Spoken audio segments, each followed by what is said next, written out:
on. These on? Check. Not live yet. There we go.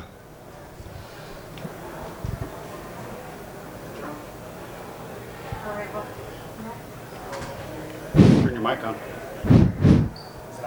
I don't know how to turn it on.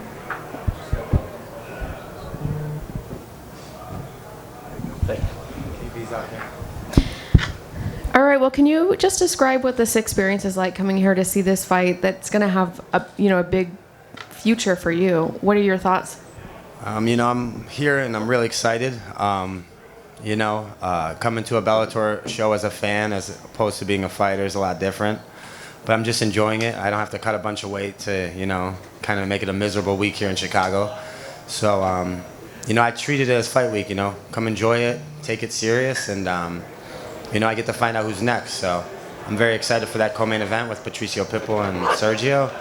And, to be honest with you, I want to fight the pound-for-pound number one. I want Patricio to make history tonight, be a three-weight world champion, and, I have the other piece of that, the interim champ, and I want to fight him, And I know you're saying that that's who you want to fight, but how do you actually see this fight going?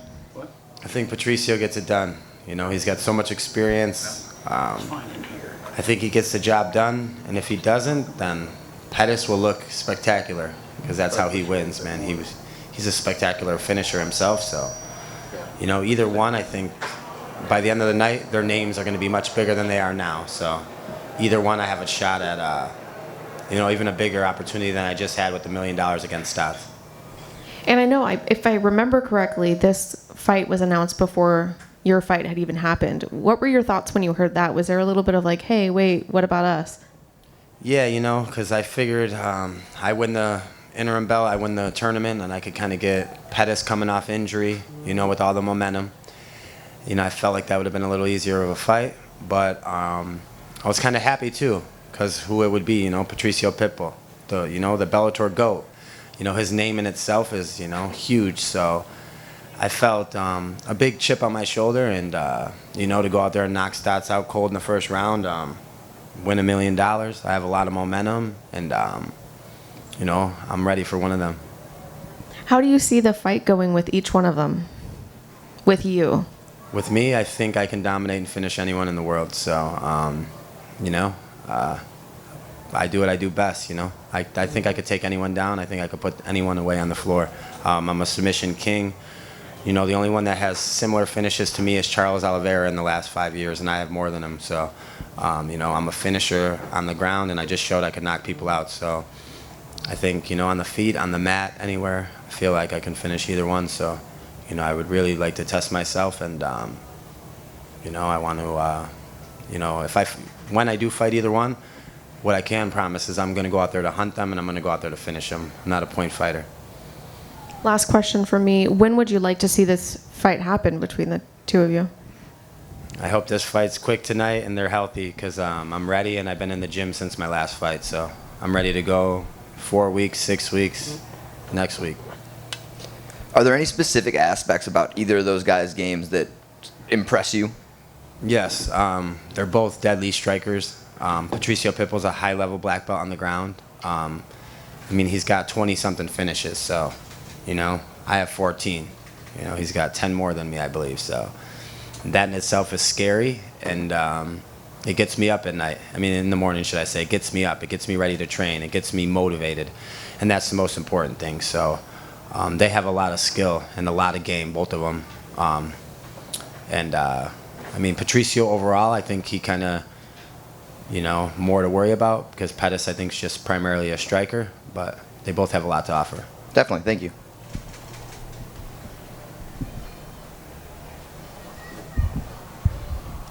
Is Hawaii the best place you ever spent a fight camp? Yeah. Or fight week? Yeah, fight week. Back-to-back years in Hawaii. First year was against Horiguchi, and then the second year I won $1 million. It was amazing, and, I don't know. I'm hoping they bring me back, and, we can make it 3-0 out there. Let's do it. Oh, Patchy right here. Obviously, Patricio is kind of hungry for getting extra hardware. He moved up. Now he's moving down for you. Is that something that you've thought about at all? Do you have similar aspirations where you feel, your body type at all? You could move up and try for 145, or? Yeah, I mean, I'm big for the weight class. I cut a lot of weight. I'm bigger than, the whole division. So, I think down the line I'll probably go up, but not now. I have teammates doing business up there, Jeremy Kennedy, Mads Brunel. They're both part of my team at Extreme, and they're right in line for that title shot. So, that's free game to them. I want multiple title holders out of my gym, out of the stable of people I train. I'm not trying to hold up any divisions right now. I want to be the best bantamweight champion in the promotion's history, and that's my main goal, my main focus. And right now I have the most finishes in the history of bantamweight and the most submissions. So I want to run that number up and be the best champion that they've ever had. You mentioned not holding up divisions. Are you concerned at all, like Patricio mentioned in 125, that somehow, some way, you might have to fight again before you unify the titles? Yeah, that kind of makes me nervous for sure, especially even if Pettis wins. I could see him trying to move down to 125 and get champ status, seeing as he has a win over Horiguchi. I'm just hoping that, they honor it, so we can unify these. I'm the rightful interim champion. I'm the rightful next guy. I've had the toughest last 3 fights being in the tournament. I fought a who's who, killers, and I've been finishing them.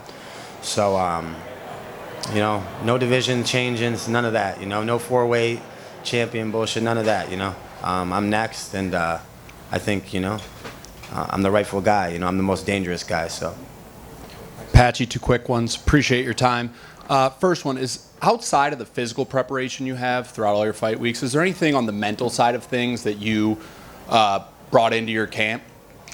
Yeah, just a lot more time with just visualizing, a lot more time, listening to myself, not just going to the gym and just, listening to, let's say, other people that are influencing me, or just, coaches that I don't feel have the best knowledge of it. I just felt like, after I lost, I took a lot of the burden and responsibility I put in my own hands, and, I lead my camp, and a lot of visualization, a lot of work on the mental side too to get ready for these fights. I'm almost obsessed with whoever I'm fighting, throughout my entire days, for weeks leading up to it.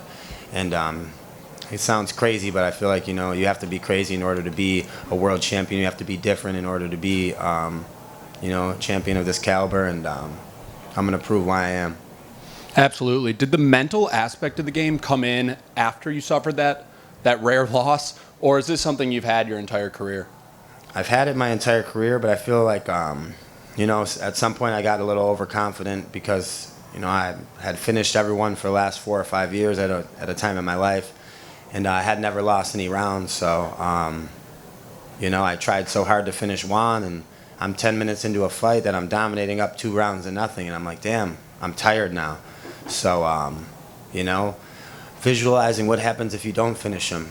Like kind of how I did against Horiguchi, visualizing how you can win rounds late. Just a lot of maturity, a lot of growth, and now I'm, entering my prime. I think I just turned 26 at that time, 29 now. I'm bigger, I'm stronger, I'm faster, and, I've done a lot on the physical side, but like you said, the mental side's a big part of it too. Yeah, it didn't take you long to get back on that finishing train. And then a quick fun one for you. Any big purchases after that $1 million winner? No, me and Tatiana, we're still looking for a house out in Vegas. So, I'm just going to buy a house, stay grounded, stay humble. And they say the first million's your hardest. So, I'm coming for a lot more. I wish I knew, but I'll take your word for it.